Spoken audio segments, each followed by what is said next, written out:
नमस्कार, खबर दोपहर देख रहे हैं आप और मैं आपके साथ राजेंद्र देव। शुरुआत एक बड़ी अपडेट के साथ। श्री कृष्ण जन्मभूमि शाही ईदगाह मामले में आज सुनवाई नहीं हुई।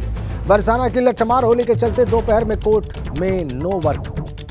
कोर्ट ने अगली सुनवाई के लिए 10 मार्च की तारीख दी और आपको बताएं कि आज श्री कृष्ण जन्मभूमि शाही ईदगाह मामले में फैसला आने की उम्मीद थी। पिछली सुनवाई के दौरान बहस पूरी हो चुकी थी। श्री कृष्ण जन्मभूमि मुक्ति न्यास के अध्यक्ष महेंद्र प्रताप सिंह की रिवीजन अर्जी पर सुनवाई होनी थी। इसमें यह निर्णय होना था कि 7 रूल 11 पर सुनवाई होगी या फिर कोर्ट कमीशन नियुक्त होगा, लेकिन अब सुनवाई टल गई है। अगली सुनवाई की तारीख 10 मार्च। हमारे संवाददाता अनिल सारस्वत हमारे साथ जुड़ गए फोन लाइन पर। अनिल, बताएं कि ऐसा क्यों हुआ? जी सर, मैं आपको बता दूं, आज पूरा फैसला आना था।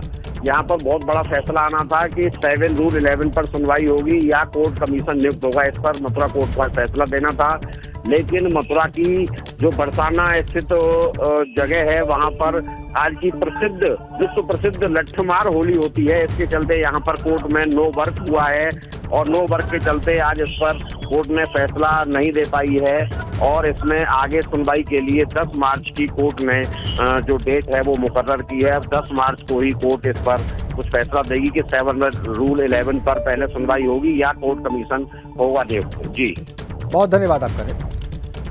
लठमार होली की वजह से आज कोर्ट में नो वर्क हो गया और अगली तारीख पड़ी है 10 मार्च। अगली अपडेट प्रयागराज से है। Umesh Pal and shootout case में एक और शूटर की पहचान हुई है। जी, पुलिस ने सीसीटीवी में नजर आ रहे एक और शूटर की पहचान का दावा किया है। शूटर का नाम बताया जा रहा है साबिर। अतीक अहमद के करीबियों से जुड़ा हुआ है साबिर, यह बात भी निकलकर सामने आ रही है। पुलिस का दावा है कि एक और शूटर की पहचान हो गई है, इसका नाम है साबिर और अतीक अहमद के करीबियों से साबिर जुड़ा हुआ है, ये भी पुलिस कह रही है। तो सीसीटीवी में नजर आ रहे एक शूटर की पहचान का दावा पुलिस के द्वारा, इसका नाम बताया गया है साबिर और बताया जा रहा है कि यह जुड़ा हुआ है अतीक अहमद के करीबियों से। यह बड़ी अपडेट उमेश पाल हत्याकांड से जुड़ी हुई।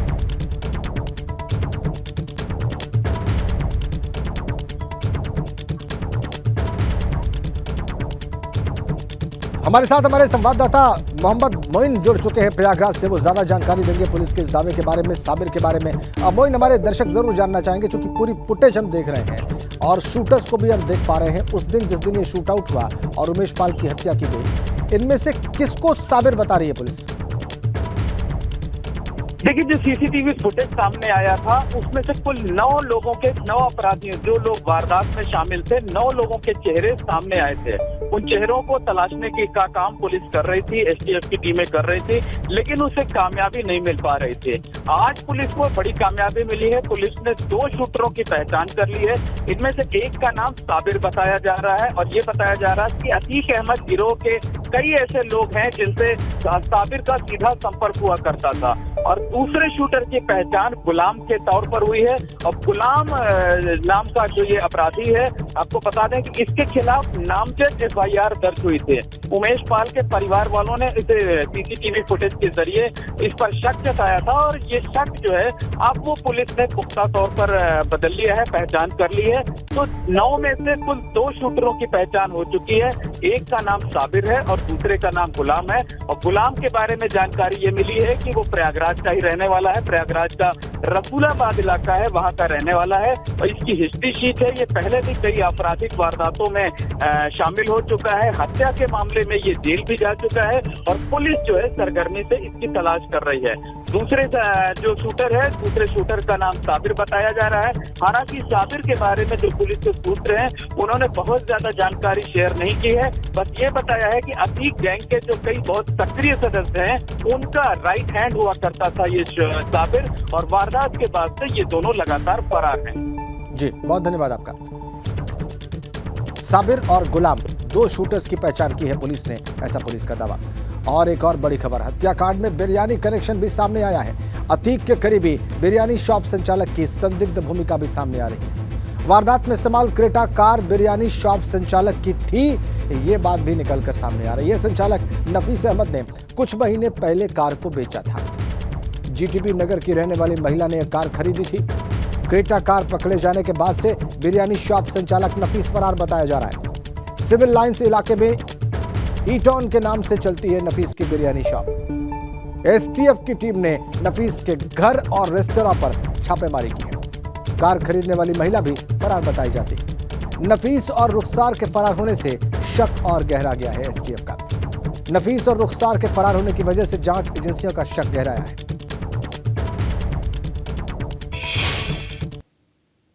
संगम नगरी प्रयागराज में शुक्रवार को फिल्मी अंदाज में हुए शूटआउट केस का बिरयानी कनेक्शन सामने आया है। शूटआउट केस में नामजद किए गए पूर्व बाहुबली सांसद अतीक अहमद के बेहद करीबी बिरयानी रेस्टोरेंट ऑनर की भूमिका संदिग्ध मानी जा रही है और वारदात के बाद से ये बिरयानी रेस्टोरेंट ऑनर जिसका नाम नफीस अहमद है वो लगातार फरार चल रहा है और पुलिस और एसटीएफ की टीमें इसकी तलाश कर रही हैं। दरअसल वारदात में जिस क्रेटा कार का इस्तेमाल किया गया था वो इसी बिरयानी रेस्टोरेंट संचालक नफीस अहमद की बताई जा रही है। हालांकि कुछ महीने पहले ही उसने ये कार अपने एक परिचित महिला के नाम ट्रांसफर कर दी थी। ये परिचित महिला शहर के जीटीबी नगर इलाके की रहने वाली थी, रुखसार नाम था उसका। हालांकि जो वारदात में जब कार का इस्तेमाल किया गया तो उस पर नंबर प्लेट थी, लेकिन बाद में इस पर से नंबर प्लेट हटा दी गई थी। वारदात के बाद से पुलिस ने इस क्रेटा कार को अतीक अहमद के घर के पास से बरामद किया था और कार बरामद होने के बाद नफीस अहमद जिस तरीके से फरार है और इसके साथ साथ जिस महिला के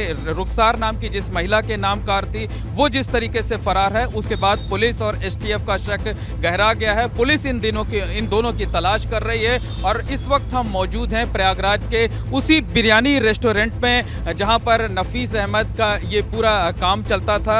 उसकी ये शॉप थी, ईटॉन के नाम से ये बिरयानी सेंटर था। यहाँ पर हर वक्त जो है वो दर्जनों लोगों की भीड़ जुटी रहती थी, लेकिन आप देख सकते हैं कि जब से पुलिस और एसटीएफ की टीमों ने छापेमारी की है यहाँ पर ताला लटका हुआ है और ये जो रेस्टोरेंट है ये बंद चल रहा है। हालांकि पुलिस का साफ तौर पर कहना है कि अभी तक जो है वो नफीस की भूमिका सामने नहीं आई है। कैमरामैन अनुराग द्विवेदी के साथ मोहम्मद मोइन, एबीपी गंगा, प्रयागराज।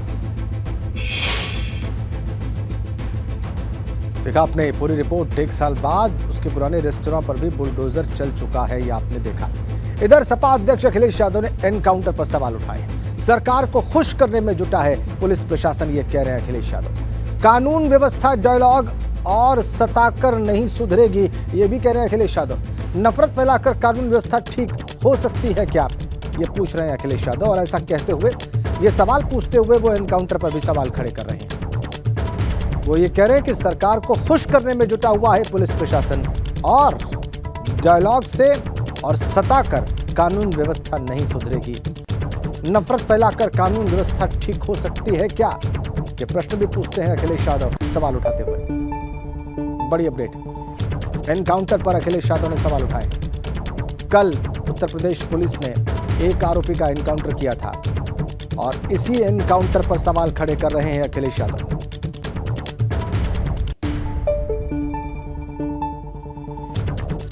प्रशासन ही सरकार को खुश करने में लगा है और डायलॉग से नहीं सुधरेगी।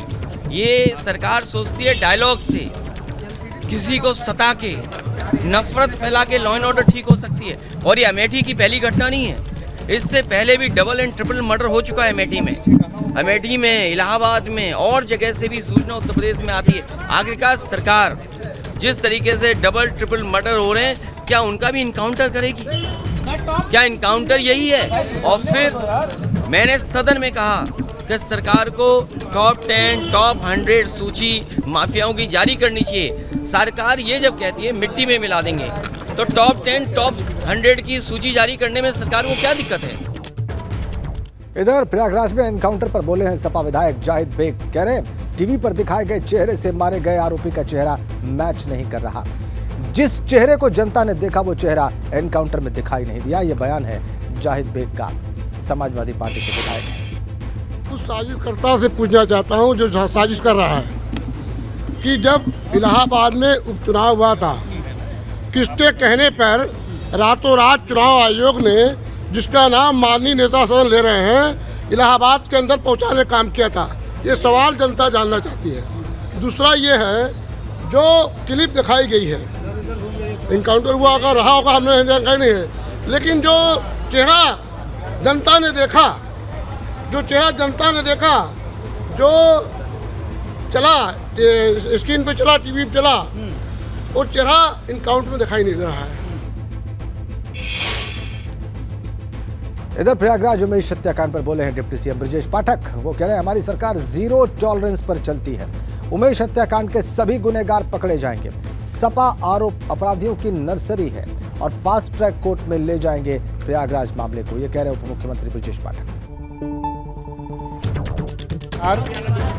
हमारी सरकार प्रतिबद्धता के साथ अपराध और भ्रष्टाचार पर जीरो टॉलरेंस की नीति के तहत काम कर रही है।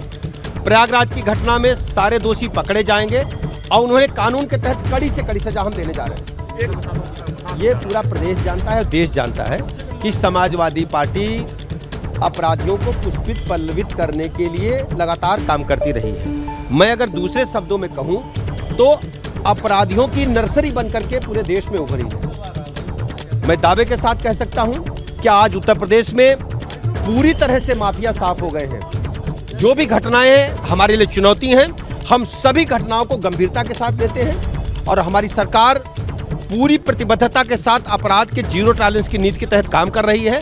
किसी भी अपराधी को हम इसमें नहीं छोड़ेंगे, कितनी भी पहुंच का व्यक्ति हो, हम कड़ी से कड़ी सजा देने जा रहे हैं और हम इसके लिए लगातार पैरवी कर रहे हैं। देखिए, इसको जाति धर्म संप्रदाय से बड़ी खबर है, सपा विधायक इरफान सोलंकी की संपत्ति सीज होगी। ये टॉप अपडेट इस वक्त की। इरफान और रिजवान की 5 करोड़ की संपत्ति सीज की जाएगी। गैंगस्टर एक्ट के तहत इरफान और रिजवान की संपत्ति को सीज किया जाएगा। कानपुर के कोयला नगर और जाजमऊ के 4 प्लॉट भी सीज किए जाएंगे। ये ताजा अपडेट इस वक्त की। इरफान सोलंकी की संपत्तियां सीज की जाएंगी। कानपुर के कोयला नगर और जाजमऊ के 4 प्लॉट सीज होंगे। बड़ी खबर, समाजवादी पार्टी के विधायक इस वक्त जेल में बंद महाराजगंज की, और इरफान और रिजवान की 5 करोड़ की संपत्तियों की सीज करने की कार्रवाई की जाएगी। और इसी के साथ खबर दोपहर में फिलहाल इतना ही।